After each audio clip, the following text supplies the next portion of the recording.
سلامونه ملګرو، په دا هیله چې ټول به روغ او جوړ یاست. زه بریالی احساس یم. تاسو ګورئ باور لټون یوټیوب چینل. دا ویډیو ده د انګلیسي ژبې د زده کړې اړوند چې څرنګه کولی شو د انګلیسي ژبې یو داسې اپلیکیشن ته لاسرسی ولرو کوم چې وکولی شي انګلیسي لغاتونه پښتو ته وژباړي او د پښتو لغاتونه انګلیش ته ترجمه کړي. یو داسې اپلیکیشن چې بالکل آفلاین ده، بغیر د انټرنیټ څخه کار کوي.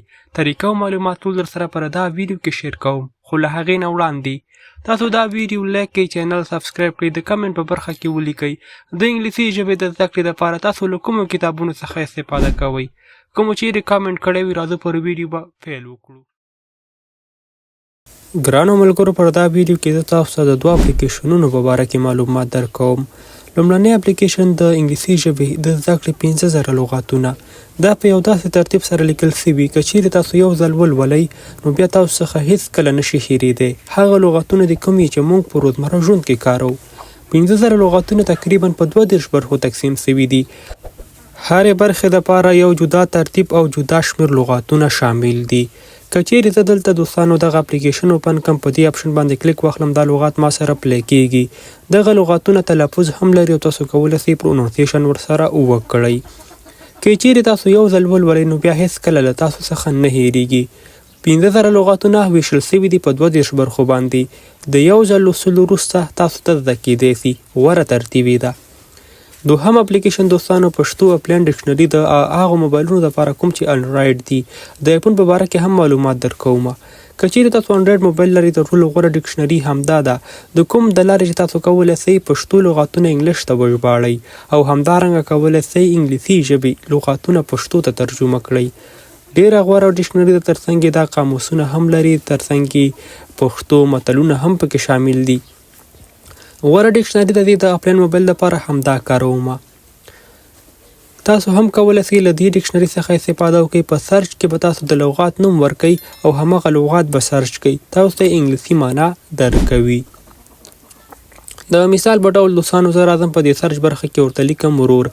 آیا ما ته به د ورور ته په انګلیسي کې څه وایي؟ آیا همدا لغات به ما ته راواخلي؟ زه دوستانو راځم سرچ برخې ته، په دې سرچ کې لیکم د ورور کلمه. تاسو هم کولی شئ پر همدغه ډول د دې ډکشنري څخه استفاده وکړئ. په دې ځای کې دوستانو تاسو لیدلی شئ ما ته همدا لغات راخلي، کوم چې زه لیکم د همغې انګلیسي معنا ما ته راکوي. دغه اپلیکیشن ښه والی دا ده چې دوستانو دا بالکل فری ده، بغیر د انټرنیټ څخه کار کوي. ډکشنریانې خو ډېرې دي خو هغه اکثره په انټرنیټ باندې کار کوي دوستانو. مګر ملګرو دا ډکشنري بالکل آفلاین ده، کولی شئ د انټرنیټ په نه موجودیت کې ورڅخه استفاده وکړئ. اوس دوستانو راځو دې ته چې څرنګه کولی شو نوموړي دواړه اپلیکیشنونه ترلاسه کړو.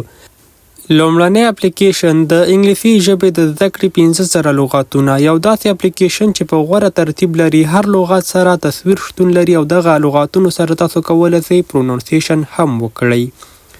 د یاد اپلیکیشن لینک د ویډیو په ډسکرپشن کې موجود ده. کله چې تاسو پر نوموړي لینک باندې کلیک واخلئ، تاسو راځئ زموږ ټلیګرام چینل ته او له هغه ځای څخه نوموړی اپلیکیشن ترلاسه کولی شئ. ګرانو ملګرو، دوهم اپلیکیشن پښتو انګلیش ډکشنري، کوم چې د انډرایډ موبایلونو دپاره ده، بغیر د انټرنیټ څخه کار کوي. که چیرې تاسو سره انټرنیټ موجود وي یا هم نه وي موجود، کولی شئ له نوموړي اپلیکیشن څخه استفاده وکړئ. د ډاونلوډ لینک د ویډیو په ډسکرپشن کې موجود ده. لکه څرنګه چې تاسو لومړنی اپلیکیشن ډاونلوډ کوئ، پر همدغه ترتیب سره به همدا اپلیکیشن هم ترلاسه کړئ. او هغه ملګري چې ایفون موبایل لري کولی شي هغوی هم د ویډیو ډسکرپشن څخه لیدنه وکړي. هلته یو لینک موجود ده، کولی شي د ایفون دپاره هم اړوند اپلیکیشن ترلاسه کړي. ګرانو ملګرو، زموږ دا ویډیو تر همدې ځایه وه. که چیرې تاسو بیا هم کومه پوښتنه لرئ، کولی شئ په کامنټ کې ولیکئ. میلاویږو به پر بله راتلونکي ویډیو کې. تر بیا ښه وخت، ښې چارې، الله مو مل شه.